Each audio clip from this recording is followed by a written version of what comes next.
New windshield wipers for a busted windshield. Good hands though, on a shitty car.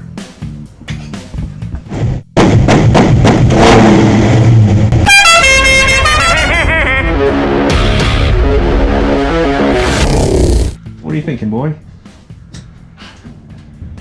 It's pretty bad. Yeah, it's pretty beat up, huh? It's a 70-year-old car basically, instead of 67, I think. So, yeah, but it's not rougher than the general ones. Do you think? It's probably better, yeah. So, and plus all the skill I've gained and you've gained over the years, when we get on this, we'll be done. We'll see.